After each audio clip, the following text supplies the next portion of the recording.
This episode of Hustle and Pro is brought to you by Southland Conference. We're recording today's episode from their offices here in Frisco, Texas. Enjoy this episode as we talk to Chris Statzer with the Texas Rangers. All right, we have with us Chris Statzer today. He is the music director slash official DJ of the Texas Rangers. Boom. Yes, so welcome. Thanks Thank for coming. You. No, honored. I'm excited to have you. So as my audience knows, I'm a baseball girl. I love baseball. Yes. Play softball still, all that good stuff. And I know you have a background here in Frisco and with the RoughRiders and with the Rangers organization, obviously, and that's your current job. And so there's all kinds of things I want to talk to you about. Yeah, let's get right into it. Yeah, let's get right into it. Tell me, we said your title at the Texas Rangers, but what's the time frame that you were here at the RoughRiders and then went out to Arlington with the Rangers? Yeah, so I started with the RoughRiders back in 2011. It was my first job ever. I had to get to work on the cook line there, but I always wanted to be on the entertainment team. Yeah, Oh yeah, wow. I made the Philly cheesesteaks out there, and then when they introduced the boomstick, I made that as well. Yes. Famous boomstick. The famous 2-foot-long boomstick. But I always wanted to be on the entertainment team, but I had to be 16 to have that job. I was 15 at the time, so I worked there for one season down there at the cook line, and then auditioned and then made the entertainment crew and worked on the entertainment crew from 2012 until 2019. Right before COVID hit. So I was on the entertainment crew, did that. Yeah. As they say in Disney, I was good friends with Deuce at the time. Yes. Did stuff with Deuce for a while, and then was also on the, my persona as Bigfoot. So was that your nickname? That was my nickname. Okay, I think name. I remember seeing that on the back of some of those jerseys. So so there's two reasons.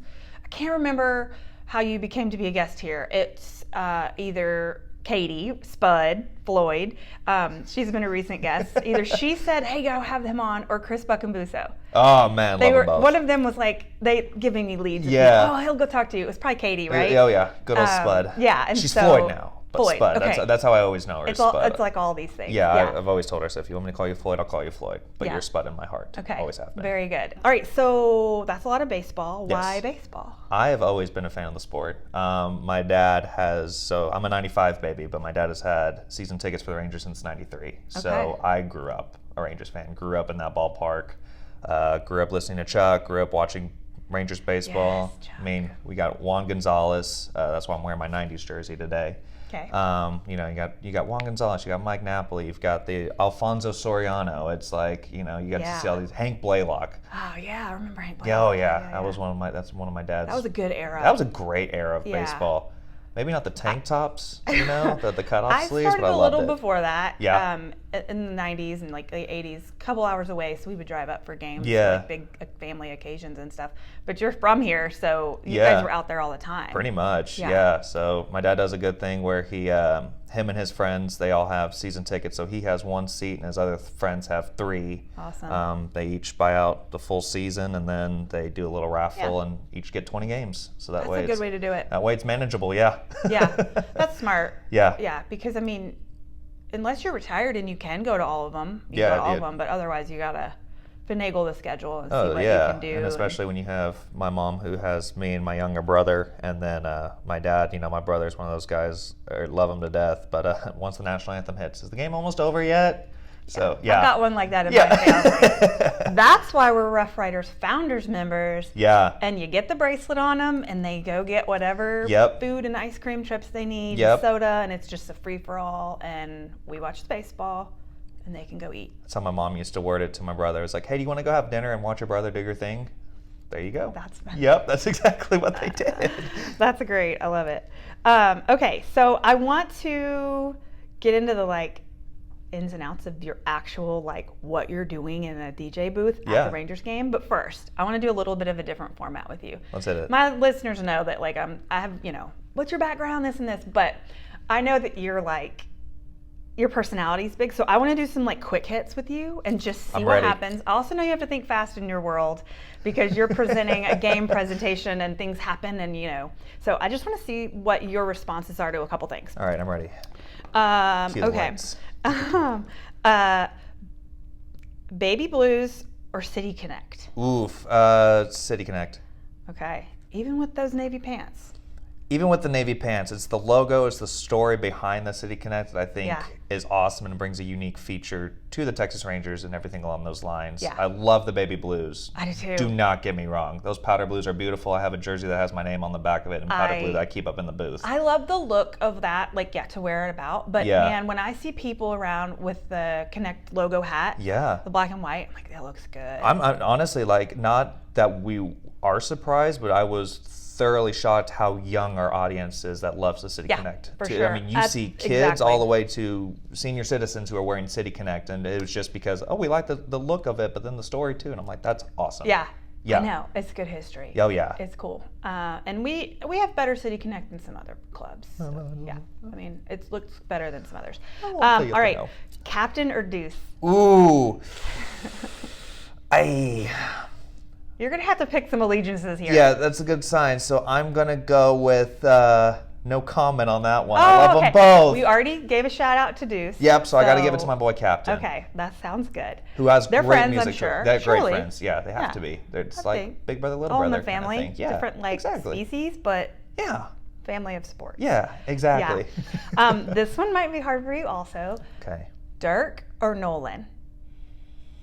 I'm going to say Dirk. Okay. And the only reason I'm saying Dirk is I was alive during that time and his era and got to watch the 2011 championship and feel that. Is there a Rangers name that you would have picked over Dirk if I said, like, Beltre, or I'm trying to think of your era? Honestly, no. Beltre would be a solid one. The way he played the game, that his attitude towards the game and everything like that was special. And the fact that he's kind of like Corey Seager now, where if you get injured, I don't need a minor league stint. I'm fine. Let's go. Yeah. Throw me a few BP pitches. Let's go party. Yeah. Although I like the minor league stints because it lets me see them come through. But I know. I love Beltre. I got a fun story about the minor league stints there too. What was it? That's what back when I was cooking. It was when Josh Hamilton was injured and came to the RoughRiders. And at that time we, working the cook stand, we work. We have our base commission plus we get tips. Biggest tip night of any time I worked there. Right when people come out to see those guys. I mean, you could tell people literally said, "I'm getting tickets and I'm getting cash, and we'll just go." That's that was it. It was such a fun environment. But I've met Josh on multiple occasions when he's done like his early stint during his 2011 season when he got hurt, and then when he came back earlier, was that 2008? I don't know. 17? I lose track of the dates. I know. It all kind of blends together now. Maybe. And speaking of Josh's, it's been fun. I've seen Josh Young through the ballpark, 3 different ways now. Yeah. As a Red Raider for the Frisco College Baseball Classic, as a Rough Rider, and I don't know if he's rehabbed through. He will, right? I hope so. It depends on timing. I mean, I guess between when his thumb is healing, we'll be done probably here. Yeah. But see him as a Ranger. Yeah. And I'm a Red Raider, and so it's been gosh, really that's cool. Like the perfect full circle moment. Yeah, like that night on the broadcast, and we're like, contusion. We're like, yes. And then it's like, never mind, X-ray fracture. We're like, oh man. I cried a little. Yeah. That was about it. That was a bummer. Yeah. Yeah. But man, the Rangers are so deep right now that it's like, okay, we got others that can it's like, step okay, up. we got back to Corey Seager's injury. It's who's going to step up, who's going to fill in those shoes. And speaking of Corey Seager, we got to watch him come through Frisco this year. Which I heard that was incredible out here. Yeah, it was fun. The night we went, there was nobody up close. We did move eventually, or actually we might have moved our seats to go up close. And so we, strategically got right behind the on deck circle on our side. And so I was like, this is great. And my son, eats it up and he goes up and he likes the old fist bump. And most of those guys are so cool about saying hi to people when they're standing there. And it's just cool. You're around them a lot, but we're not, Yeah, no, and I think it's one of those things too, though. There's that appreciation for when you're in the minor leagues of where you've come from. And it's these small, Frisco's not a small town, but these small town fans that are the reason that support you when you get up to the majors and stuff like that. So I think it's really cool when you get a major leaguer down here in Frisco. Yep. Okay, this is random. Dot races or the wave? Ooh, dot race all the way. Yeah. The wave does not belong in baseball. The wave doesn't, there's me everywhere. Yeah. I don't know why I'm such a curmudgeon about the wave, but at soccer at FC Dallas, they're always starting the wave, and we're like, what are you guys doing? If you ever, whenever you're watching a Rangers game and you start seeing people doing the wave, you'll notice I throw in a few extra crowd prompts. I'm like, no, I want you to clap your hands. Yeah, I don't want something the wave. else. I don't want the wave. What is your favorite crowd engagement thing? Favorite Or crowd game or whatever. engagement. Favorite fun thing that happens in baseball with the crowd? You go back to section 133 when you get that. When you get that organically built thing that turns into this phenomenon that everyone wants to talk to you. Everyone wants to figure out like what was the idea behind it. I love when you get fans that are respectful, passionate about the game, and know actually how to bring in fun elements to a game that we're not expecting. Yeah. And it helps me as a DJ be like, cool, let me build off that energy. Let me throw in more energy for you guys. Yeah. It helps all of us in the control room of, okay, what video elements do we want to run? Do we want to start flashing the lights more? It's like, we start to really think of how can we get more creative with this stuff. You can really like feed off of that. 110%. Yeah, and that's an organic thing that happens. Yeah. If you were to,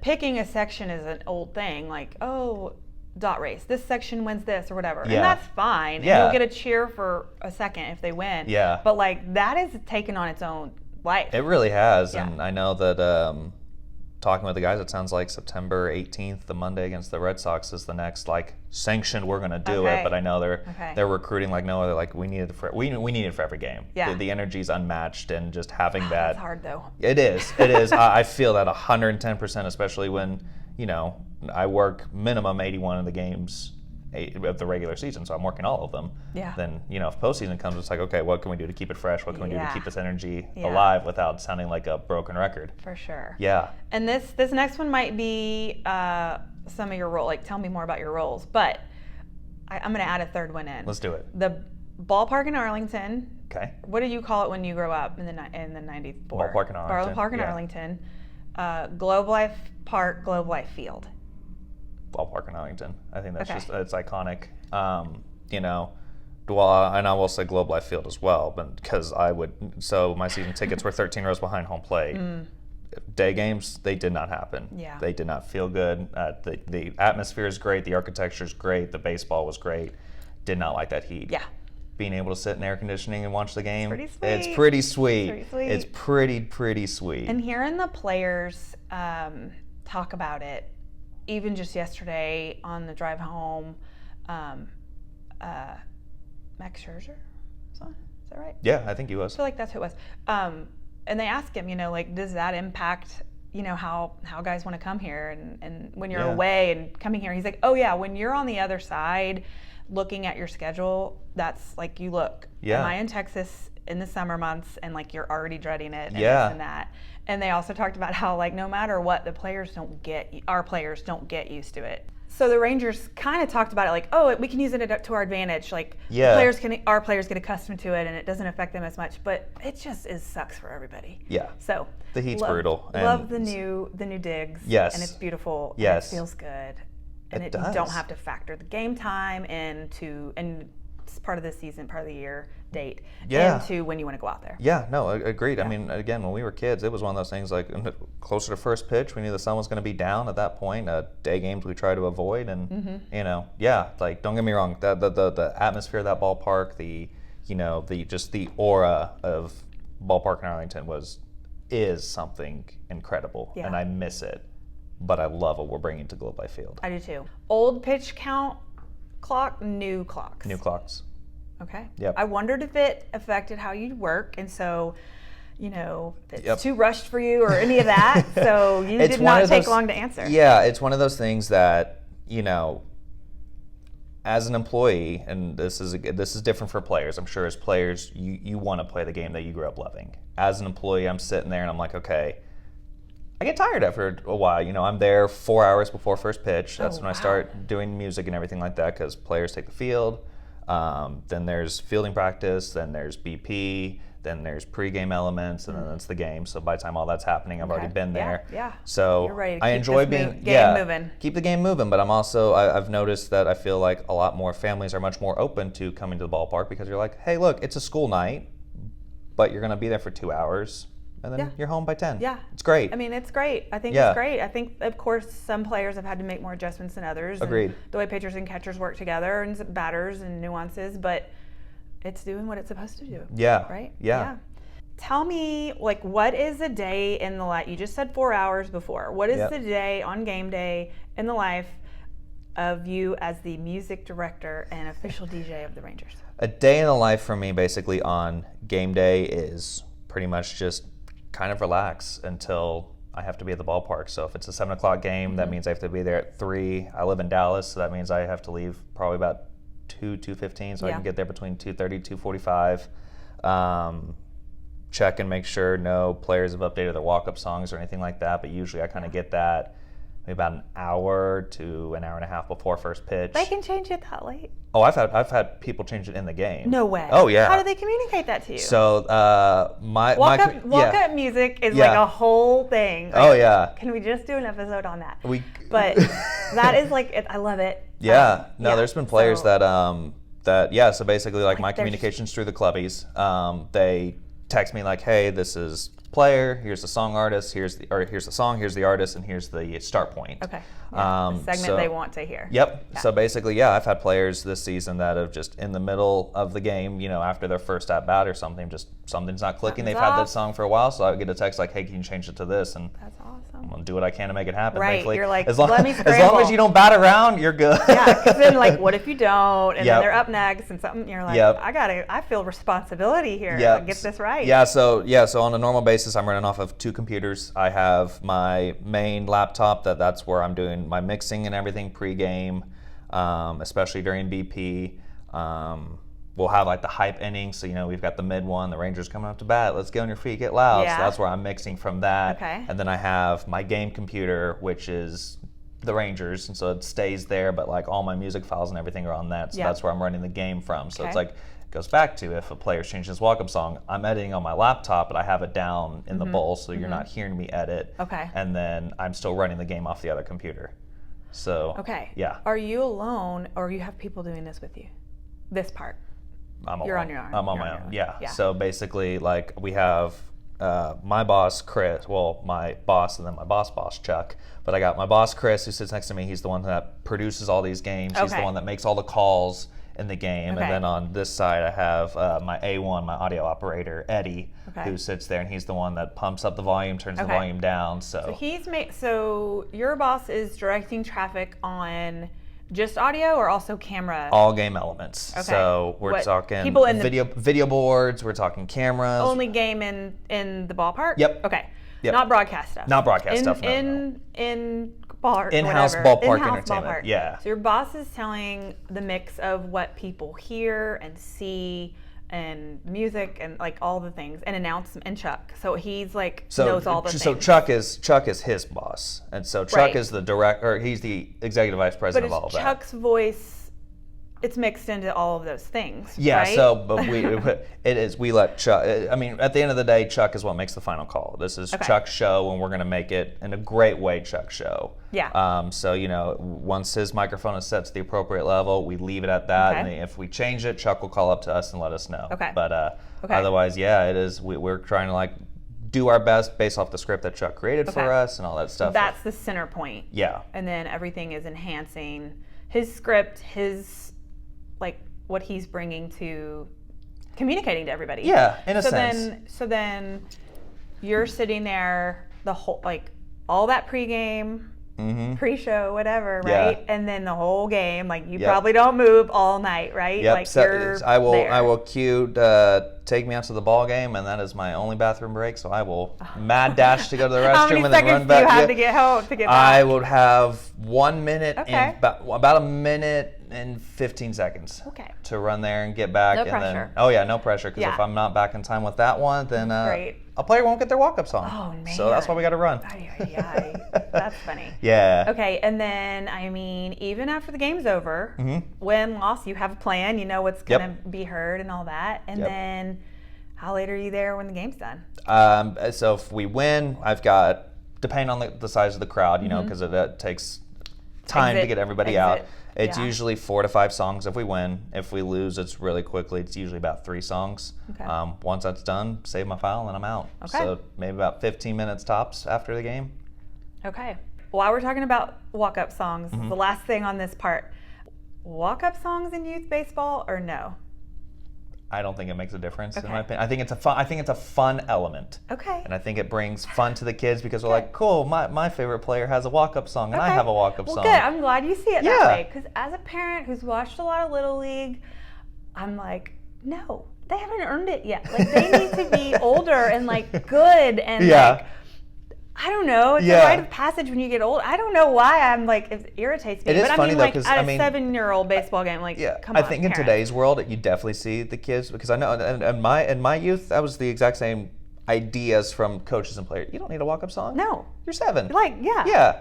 This is the pro guys do this. Yeah. So I'm all like purist, like, let's not. One game, I think the guy on our, like, it's not like it's our choice. If you're on a team and that team dad wants to do it or mom, whatever, it's what it is. Or the coach, whatever. But they, like, handed me the thing once and I was like, do I have to? I don't really want to do this. But, I mean, it's, of course, the kids think it's cute and funny. And I do like the shtick when, like, an ironic song is played for a kid, like a Britney Spears or a Taylor Swift, like something silly. Like that, I or mean, like, it is funny. It brings some humor to it. I love that. But overall, I'm like, just wait till you earn your right to get the walk-up song. My age group, it was high school. It was once you hit high school, that's when you got your walk-up song. I'm like, that's so cool. Yeah, right, exactly. Not when you're 5. Exactly. Yeah, if you're hitting off a tee and you have walk-up music, parents need to rethink their strategy. Okay, can we talk about your DJ name? Yes, DJ CSTATZ. Say it again? CSTATZ. CSTATZ. Yep. I mean, it's obviously your name, but that's a good one. Did you give it to yourself? So I've always, and again, so baseball background, I've always been known as Stats. So I've walked around as Stats and something like that. And then when, it came to, oh, you want a DJ name? You want to be Chris? You want to be Stats? And I was like, I just didn't like the sound of DJ Stats. But I was like, CSTATZ works. Yeah. Rolls off the tongue well. CSTATZ is good. Yeah. And Stats is a good baseball nickname, Oh, I love too. it, yeah. And the funny That's, thing like, is, that's great. what I used to do in high school, is keep the stats. So Okay. Stats with so stats. you are Stats. Yep. Yeah. Are you a Moneyball fan? Oh, yes. Right? That's what I think that's of. such When a you great say movie. Stats, I think of baseball. I'm Just like, oh, Moneyball. Yes. Like how it all, works together. All right. Do you play any old 97s music Absolutely. at the game? You do? Absolutely. Okay. Yay. Yes. I wasn't sure. Oh, yeah. And see, that's the great thing about music, and I think that's the cool thing about my job is I'm only the 3rd person to run music for the Texas Rangers. A newish role? In a sense, yeah. I mean, Chuck, that's why Chuck is such an incredible boss, but also an incredible mentor. He did everything. I mean, you go to Arlington Stadium before it was the ballpark in Arlington. I mean, he did everything there from music to graphics to calling the shows, all this and that. That's a lot. You go to the new ballpark, helped call the shows there, did all the music, called the graphics, did the PA announcing, so he did all that. So how are you doing all that in game? Like, oh that's man, a lot so when I of tell moving you, parts. it's like, okay, so if like this is our view, right?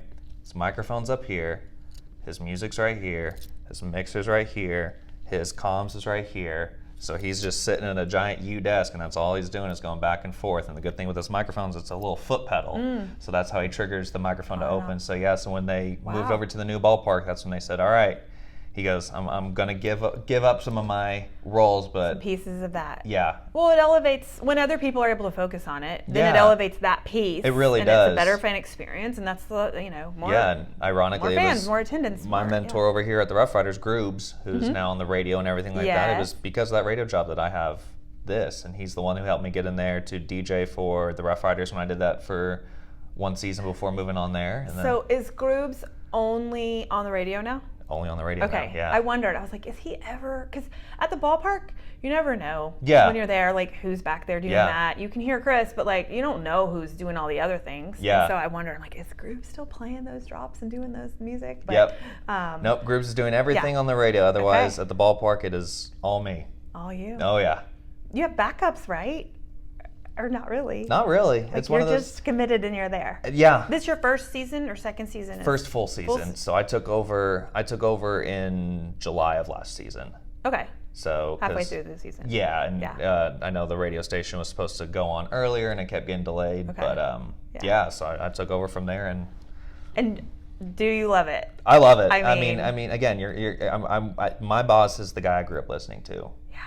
It's incredible. That voice is so classic. It's and like iconic. Kids like us who grew up watching baseball and going to baseball and Rangers baseball, it's like it is like a piece of your brain in there. As it you really hear is. it and it is like triggers all of this life memory. Yeah, and it's insane as, even when we go up for dinner, our table's right here and Chuck is right there. That's and awesome. we talk every pregame, and it's cool to talk to him as a friend now. I'm just like, that's incredible. Yeah. Yeah, and whenever I DJ NTSC soccer or the high school football over at the old ballpark, I DJ in his old booth. Oh, cool. And I'm like, that's just surreal to me. And I look down, I'm like, this is where it all happened. Yep. Yeah. That's cool. Okay, so you're actually friends with Chuck Morgan. Yes. I know we will have this 25-minute conversation, and I will then refer to people as my friend Chris. But I will leave you with this. I do think you have the coolest job. Oh, thank you. And so when I go speak at Frisco ISD classes, maybe I'm talking to journalism students or because of this sports podcast, marketing students, whatever. Yeah. All these different classes that I help step into and talk to kids on career day or whatever it is. I do all kinds of interactive things with them, like I love logo that. games and just stuff where they're falling asleep listening to me because they're rotating around. And, if I got the slot after the cop, I'm like, oh man, they're not going to think my stuff is interesting. You're like, just wait. Yeah, but I will now be like, my friend plays all the music at the ballpark, and I think that they will all think that's the coolest job. It's very much. I got imposter syndrome when I got it. It's surreal. It really is. Yeah. And I have going back to Josh Young. He's a good friend of mine. Having that. Really? Yeah. Oh yeah. Yeah. Yeah. So having that, and what we always kind of joke is when he made his debut, that was actually my first solo game without groups or anything like that. So that's why we're always like, hey, we're gonna debut together, buddy. That's Let's cool. do it. Yeah. That's a cool connection. So that's how I always remember when my first official, I'm by myself, I'm on my own. Same game as is. his. Yep. Yeah. Yep. His big appearance. Oh man. That's cool. Can't wait That's to have a great him back. one to be connected to. Yeah. Yeah. Let's hope for both long careers for both of you guys Let's do in it. Arlington. Yes. Yeah. Yes. Let's stay in Arlington. Let's have fun in Arlington. And the way this team's playing, bring me October. Yeah. I'm ready. I know. I miss playoff baseball. I'm ready to have it back. And I think we have the same birthday times. So if we're playing baseball and my birthday, October 24th. Oh, we're right there. 25th? I'm 25th. Then it's a good season. It's a great season. Yeah, it's a good season. So let's. I know is I'm gonna have to start getting my ring sizes after that. that. That's so cool. I'll have you back when you have your ring on. So for your birthday, I wish for you a Rangers game. And for your birthday, I wish for you a game one, and a very exciting game one. If I remember right, I think that's when game one of the World Series is. Okay. Oh. Yeah. Awesome. Yep. Cool. Well, thanks, Chris. Of course. It was an honor. It was fun. Yeah. I have a lot of things I'm sure we could keep on and on, but I try to keep it compact here for my format. Understand that. I love that I know you're not in Frisco today, or you don't live here right now, and so thanks for coming up. Of course. And sitting down and chatting with me about Rangers and absolutely DJing the Rangers. I've got plenty more stories, so you ever need it, let me know. Okay, we'll do round 2. Let's do it. Okay. Let's do it. Part 2. And thank you for watching or listening to this episode of Hustle and Pro. We'll see you next time. Go Rangers.